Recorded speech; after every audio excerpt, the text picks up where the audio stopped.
kind of this interesting psychological thing that makes me think about, why do we find ourselves chasing after and putting effort into relationships that we're not getting back what we're putting in?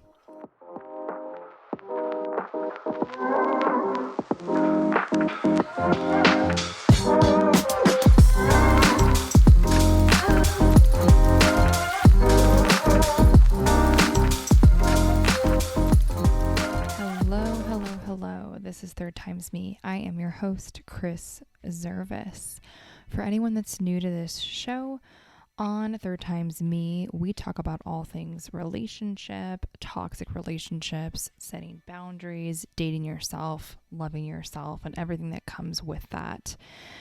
The name of the podcast show came from the fun fact, for those of you that are new to the show, that I, Kristen Zervis, have been engaged twice before. And the third time around was me choosing myself instead of another partner. So that's what inspired the show, and here we are. And the show has unfolded itself into talking about a variety of different topics, but it always comes back to putting yourself first and your happiness first, and really taking dedicated time to explore that. I'm going to be super real with you guys right now, my listeners. I'm a couple of glasses of wine in, so this may be more vulnerable than normal, maybe the same amount of vulnerability. We'll find out how it's going to go. I don't typically drink when I record unless I have a guest on hand. I do usually offer my guests a beverage of choice, sometimes alcoholic, sometimes not, but a lot of my recent recordings have been solo episodes, so no alcohol involved in them. But I am spending some time out at a family cabin in Central Oregon right now, and it's definitely become my R&R happy place to come out here, just spending some time out here with the pups and just being out in nature. Did some rock climbing yesterday, and I'm just really feeling at peace, and I'm very relaxed here. And so a couple of glasses of wine in, this should make for an interesting episode. I have been thinking the last several days about what I wanted to talk about for this week's episode.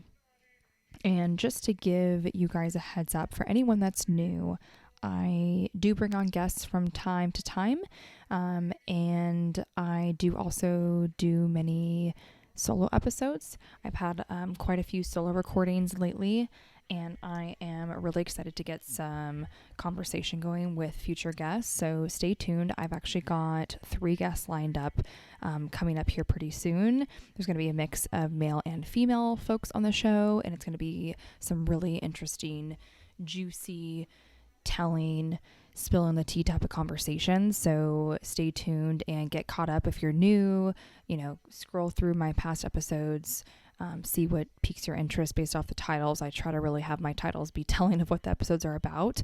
So take a peruse through the show. This will be episode 33, I believe. And so here we go. For this week, what's really been heavy on my heart, and something that, I feel like my creative juices and these therapeutic types of conversations usually come out best in me. I'm realizing as I reflect on a lot of the solo recordings I've done, it usually comes out very raw and authentic and real when it's something that's been going on in my life as of recent, or has been on my mind, and I've kind of been, internally reflecting on it, processing it, maybe talking to other people about it, maybe not. But usually when it's something that's kind of pretty present and active and on my mind is usually the best time for me to share it with you guys. And that can be a little scary, I'm not going to lie. But I think that's what makes for good, relatable content. And so I am excited to talk to you guys about this today, and I hope that this will be relatable to some people. I think that there is a lot of us, especially in this category of being in your 30s, especially, where you hit a point in your life where you start to set better boundaries with people in your life. And I have done episodes in the past on people pleasing and boundary setting, so I'm not going to be rehashing that episode.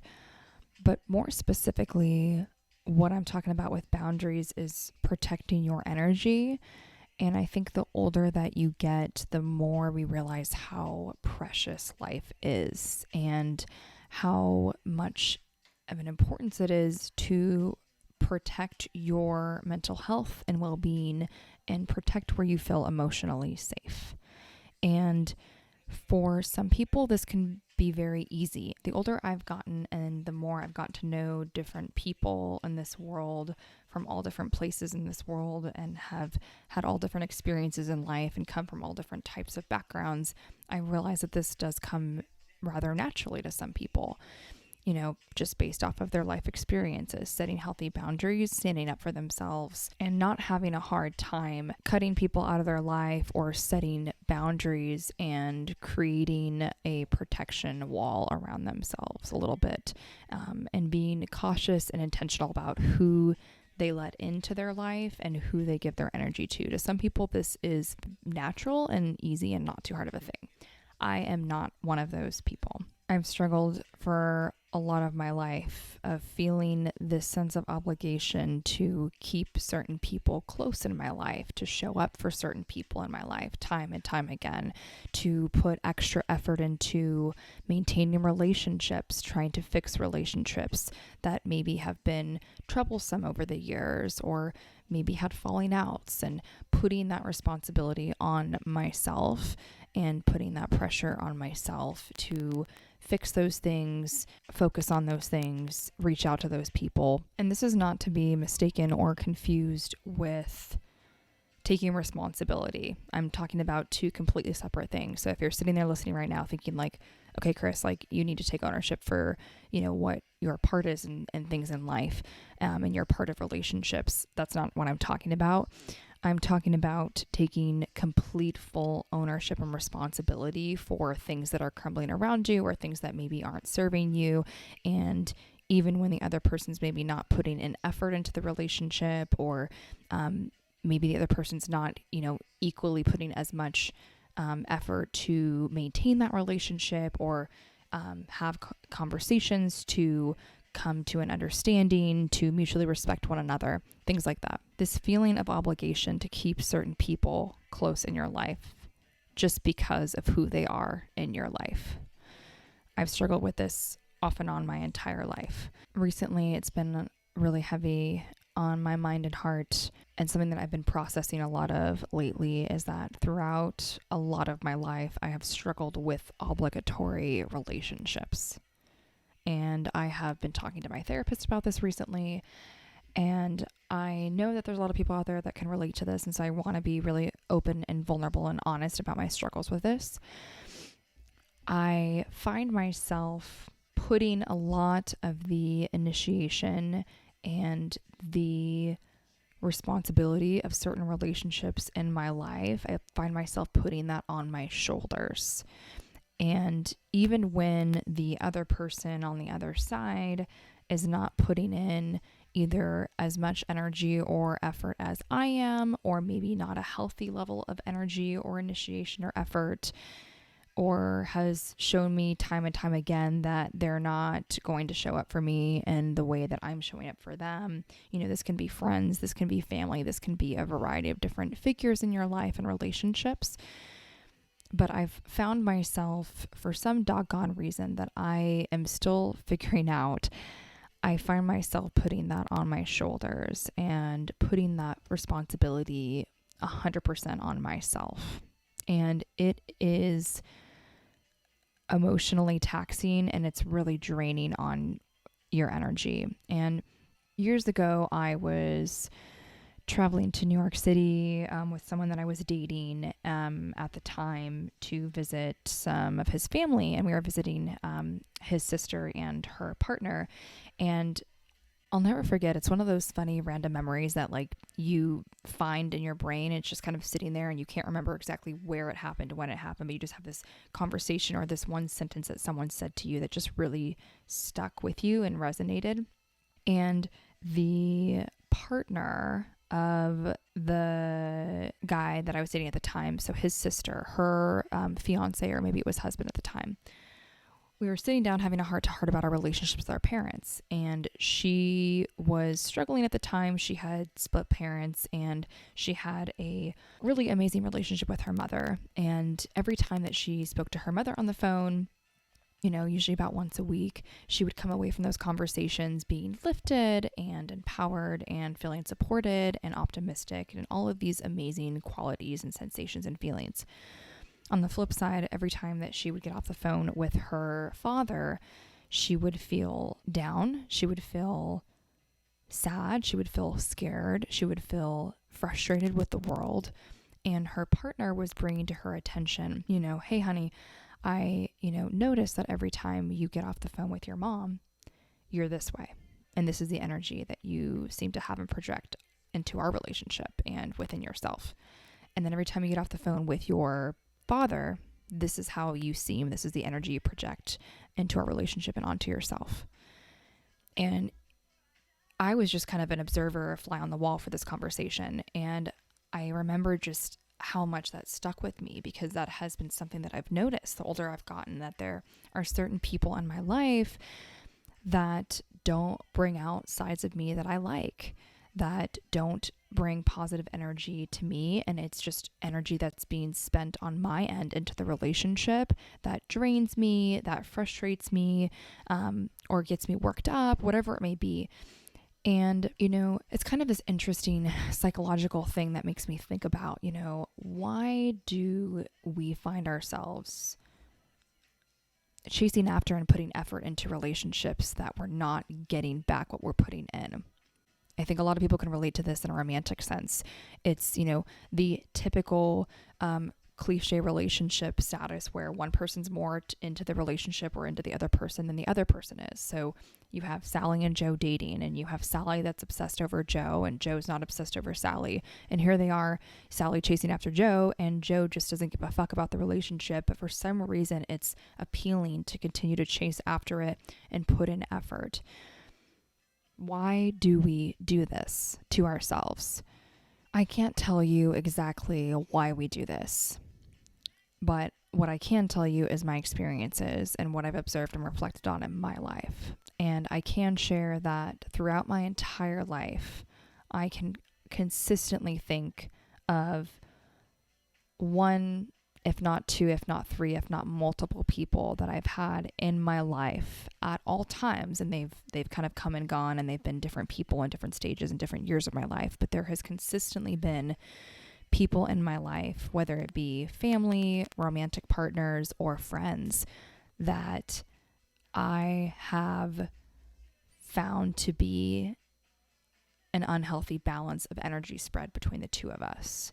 And I have found myself over accommodating for the relationship, for the unknown, putting in more effort than the other person, finding myself stressing about why things weren't healthy, why things weren't happy, why things weren't in a good place with that relationship.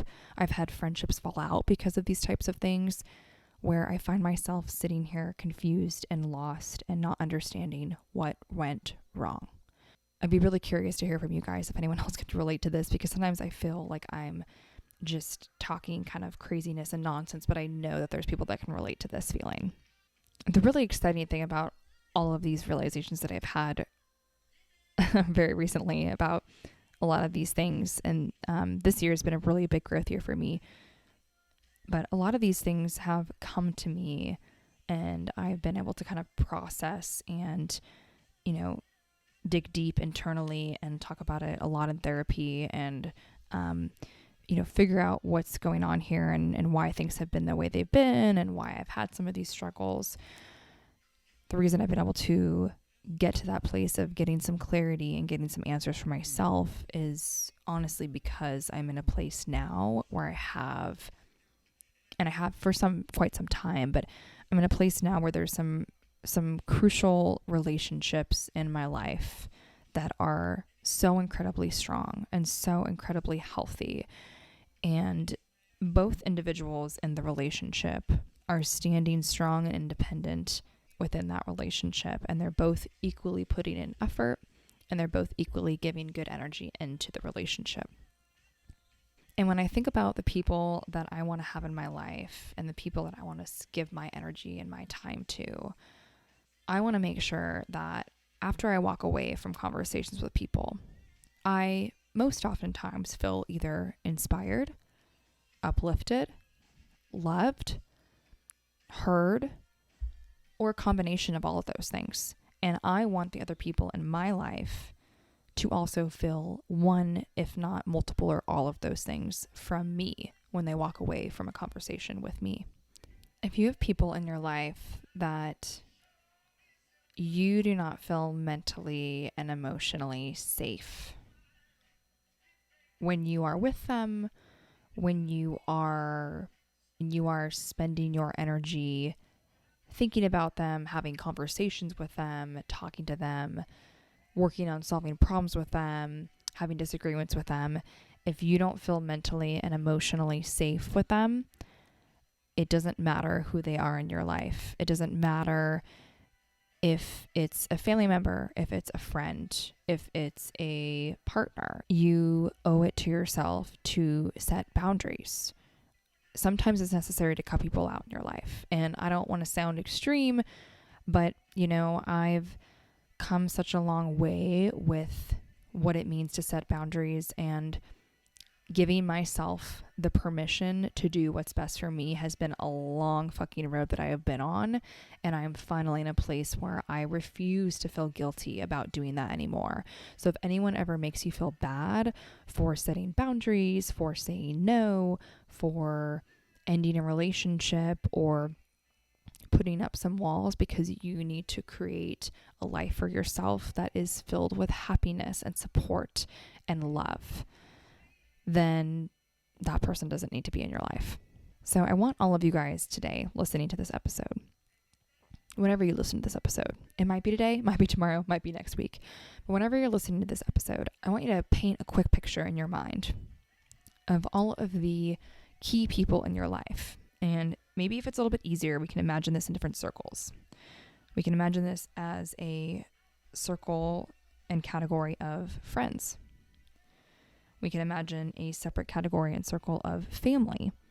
We can imagine a separate category and circle being maybe colleagues or professional contacts.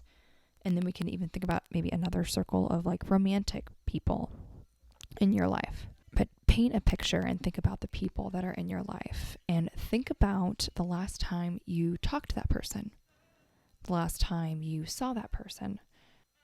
How did you feel? How did you feel walking away from that conversation? How did you feel after that date? How did you feel after that phone call? How did you feel after that meeting? How did you feel after that trip with that person? Did you feel drained? Do you consistently feel drained? And I want to just clarify here, this is not I trust that all of you guys are taking everything that I'm sharing with you guys from a lens of trends and overarching themes. Like, nothing that I speak on this show, just to be completely crystal clear, is one-off situation based advice. I'm talking about themes and trends and behavioral patterns. So if you consistently find yourself walking away from conversations and hangout sessions and dates or trips or meetings or whatever it may be, feeling drained, feeling down, feeling aggravated, feeling down on yourself, feeling frustrated with the world, with life, feeling hopeless, any of those really dirty, icky feelings, if that's consistently the theme and how you feel when you get exposure to that person, then it's probably time to set a boundary and potentially maybe needing to remove that person from your life. And, sometimes removing someone from your life doesn't need to be completely to the extreme of cutting them off completely, never talking to them again, but it could just be about a stricter boundary and how close you're going to let them into your life. When I think about creating a healthy, emotionally and mentally safe place for yourself in this world, I envision each person, ideally, creating this, smallish bubble kind of around them. And this is just a clear little bubble that no one else can see. This bubble is something that you, the person, the owner of this bubble and of this life, only responsible for your happiness, the only person is you. You are deciding the handful of people that are going to be allowed to be in that little bubble. And those are people that you feel and you have proven to you and that you have formed relationships with over years a lot of times, that, and you know for certain that you can trust them, that there is an equal spread of energy between the two of you. You're giving, you're taking, they're giving, they're taking, and you guys support each other and you love each other and you show up and unconditionally love each other and accept one another for who you each are. And then on the outside of that smallish bubble, there's going to be another bubble that's like a small, medium-sized bubble. And there might be some folks in there that, you really love and you enjoy them and they're great additions to your life and you value them and they value you, but, maybe not the folks that you would trust with everything. And then there's another layer, and that larger outer exterior bubble is one that is people in your life that you want to have in your life, but they're the kind of people that you don't need to talk to every week or even every month or maybe even every quarter or year. They might be people that you keep in contact with to just be cordial with because there's a relationship connection to someone else in your life that's really important to you and is more in that inner circle small bubble. These are people that you need to be intentional with. You need to be thoughtful with and be cautious with on how much energy you put into them. Because at the end of the day, all of the energy that you spend on folks that are not a healthy place and a healthy outlet for you to be exerting your energy into is just energy spent on things that you could be spending on the tons of other people and things and hobbies and passions in your life that are giving you joy and fueling your fire. So for this week's episode, if I want you to take anything away from it, it is simply that be thoughtful and be intentional about the people in your life that you give your energy to and how you spend that energy. There is something to be said about reevaluating this once in a while. The people in your life that maybe 5 years ago were the folks that you put all of your energy into are maybe not the folks now that you put all of your energy into. Things change over time, and sometimes, not all relationships are meant to last forever. Not all friendships are meant to last forever. And it's good every once in a while to kind of just do a little bit of like a balancing of your checkbook, if you will, and taking a look at the withdrawals and the deposits and kind of seeing, how things have been trending the last 6 months, 12 months, 2 years, 5 years, and just kind of reevaluating. Maybe it's time to kind of shift a little bit. We all go through different stages in our lives where some people that used to be in that inner circle of the folks that we really gave all our energy to, maybe their bubble has changed. Maybe they now have started their own family. They're married now. Maybe they once were a really good friend of yours, but now they have a partner and now they have 2 kids at home and they're living next to their in-laws and they have a whole new life for themselves where for their own mental sanity and health and time and energy, they can't be giving you exactly the level of energy into that friendship that you guys once had before when you were 2 single friends just running around town. So it's okay, and it's not always a negative thing, and it's not always a reflection of that person being a bad person or you being a bad person. It just could be a change in circumstances. So there's lots of different reasons as to why you might want to reevaluate these things. And sometimes those are hard emotional things to think about, and sometimes they're not. But I just do think that it's important, and I want to encourage everyone to just take a minute, now and again to kind of just reevaluate where your energy is being spent. If you are finding yourself drained and frustrated and it's being connected to certain people in your life and it's a trending pattern, then it might just be time to take a look at that and do a quick evaluation of maybe where you can shift things and prioritize your energy in places that will serve you and will give you good energy back. That's it for this week's episode, guys. I hope you guys enjoyed it, and I would love to hear from you. And y'all know the drill. I'm on Instagram at Kris Zervis, KrisZervas. I'm also on TikTok. And I would love for any of my new listeners that haven't done so yet to, leave your thoughts on the show, leave a quick rating on the show on Apple Podcasts, Spotify, Google Podcasts, whatever platform you use to listen to the show. If you can just take a quick second, now that you're already on the episode right now listening to it, just take a quick second and go to the main show page and just leave a quick star rating. It's just as simple as that. You don't even have to write a review, but just leave a star rating. A 1 through 5 is how most of them work. And that would be super helpful. It just helps to get the word out there, helps to get more exposure for the show. But thank you guys so much for listening and tuning in. I hope you guys like this. I hope this resonated with some of you. My goal for the show is to just talk to folks out there and let you guys know that you're not alone. We're all going through these things. So love you guys all so much. And I look forward to hanging out with you guys again next week. Have a good one.